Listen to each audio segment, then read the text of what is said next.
Right now is Republican Congressman Pete Sessions of Texas. Congressman, thank you very much for coming in. The Senate is still working through it. The CBO analysis that came out this weekend projects that the Senate version will cost more, add more to the deficit, leave more people without health insurance than the House version that you supported. Does that make the Senate bill a better bill or a worse one? Well, it makes it certainly different. It's hard to say if it's worse. What I would say to you is we're not for raising the debt.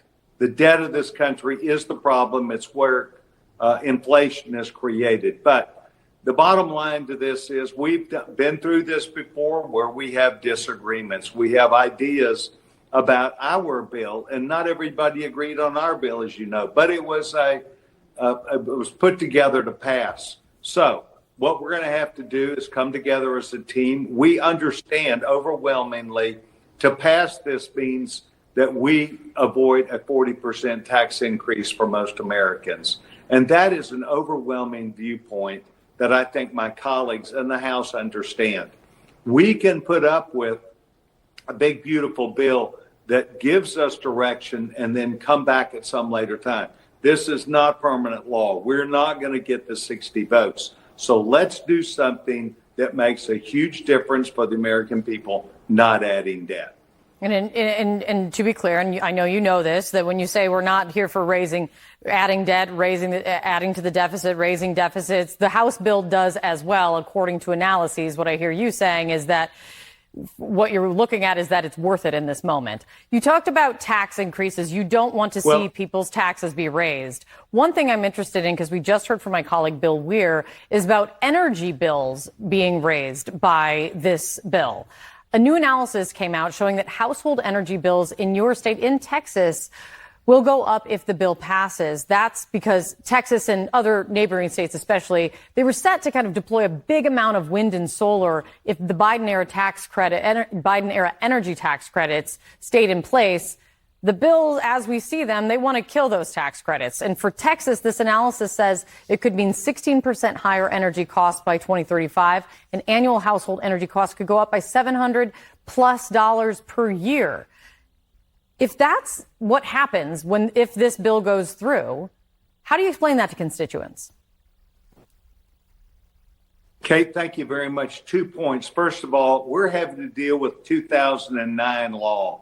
The tax law that President Obama, when he did this exact same thing in 2009, his bottom line figure was it raised spending to a deficit of $6 trillion, raising taxes, raising spending. What we're trying to do is to take away the artificial barrier that is in there where this some $18 billion or more of a subsidy is added to make those rates less than their real cost is. So are we in favor of going to market-based plans to where the real cost comes to the table for solar, for wind? Yes, we are. And so I would explain it that instead of a subsidy that is driving bad behavior, yes, adding to our grid, but bad behavior, because you see, I come from an agricultural district where it's not unusual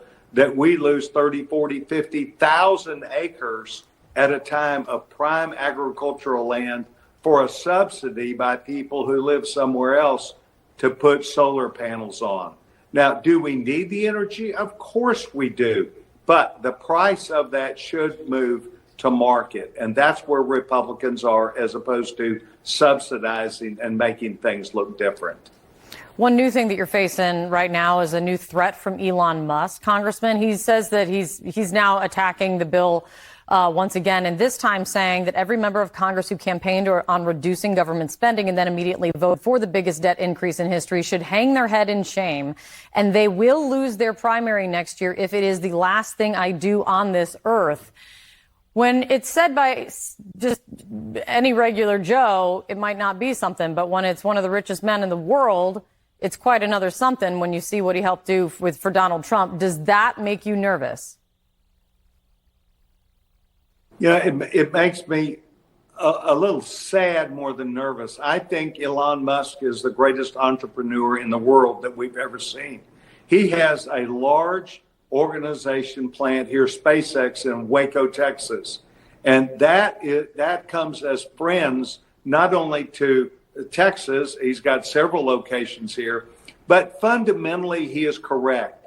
He wants to see us back up what we did with legislation. But when you get to trying to put together the sausage, then there are individuals, and I've spoken a lot about this on CNN. I used to live in New Jersey when I was at the old Bell Labs. The people who are in New Jersey have high taxes. If we do not create some incentive to help them out also in dealing with that, they'll simply move somewhere else. And I don't like that. So we are the United States of America, and we need to make sure that the things that we do will help people all around the country. Does that mean adding to the deficit? No, I don't think so. Does that mean making sure that they have jobs and competitive where they are? Yes, it does. And so Elon Musk, while he has lots of great ideas, he wants to see us be better. Oh, by the way, so does Pete Sessions. How to get there and how much it's going to cost seems to be where the breakdown in that agreement is right now. Congressman, we will see what happens. Let's first got to see what the Senate does, and then it's back on you. We'll be back in touch. Thank you so much.